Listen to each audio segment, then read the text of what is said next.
Yo, what's up mga boss? Yo, what is up sa inyo mga bugoy? MB Moto nga pala. So ngayong araw nga pala mga bugoy ay andito kami ngayon sa SBMA para sumali sa isang motorcade dahil naimbitahan nga tayo kasama ang team boss para sa gaganaping grand opening ng isang fashion boutique. Makakasama nga pala natin dito ngayon si Billy the Kid, si Boss Jojo at ang kanyang tropa, si Jello Motovlog at si Atsikar Motovlog at meron pang iba. Kaya wag na natin patagalin pa. Tara!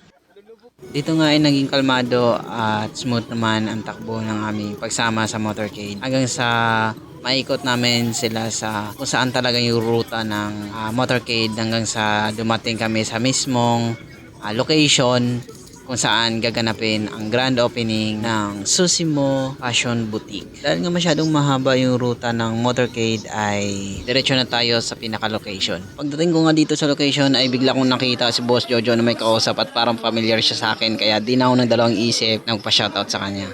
Hi, MB Moto. Ako si Moto Alpera yung mga rap. Ride safe, ingat palagi.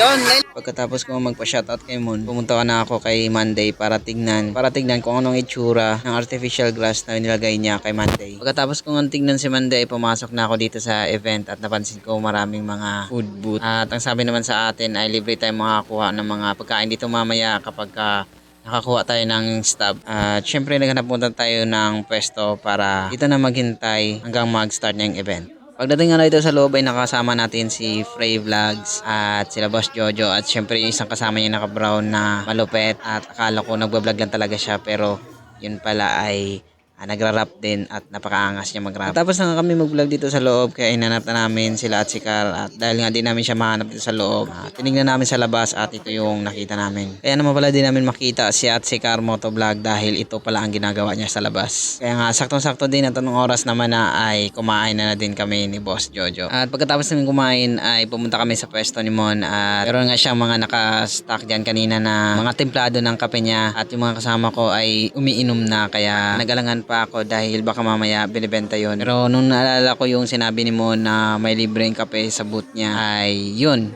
kinuha ko na yung isa. Pero kung may bayad man yun Mon, message mo na lang ako. Habang inaantay namin mag-perform, yung isang tropa ay naglakad-lakad muna ako at napansin ko na ang dami pa rin palang tao kahit na umaambon na ito at titignan mo para siyang night market. Dito nga ay magpe-perform niya yung isang tropa kaya tara, pakinggan natin. Unang-una sa lahat, kamusta na anong balita? Matagal na rin pala nang huli natin ang makita magkabayan. Kadalasan pagtawanan sana sa akin, kalayaan sa daanan. Lagi na pinapakita, di ako ang pinaka. Ako ay isa, ikaw ang pinagka. Iba natin dalawa, kadalasan kaalaman. Kagalaman ka pala, kasanayan sa larangan. Dapat ko nang ipakita, dapat sa sarili, hindi para sa iba. Isipin na maigi, hanggang magawa magkapangalan sa talaan. Katapatan kayamanan, pamantayan sa larawan. Palang araw ay balita, anak-anak na kata-kataka. Asintado mga linya parang anasla. Pagandahan kalakasan sa kataan at sayawan pa ang asong kababayan. Kaya magtanong ka na, sino ba kami? Ilan pala sa talento, parang kasa ng labing. Kahit sa makarating, mga pagkago ko. Bakit sino ba kami? Ilan pala sa talento, palakasan ng dating kahit sa makarating mga bago ko.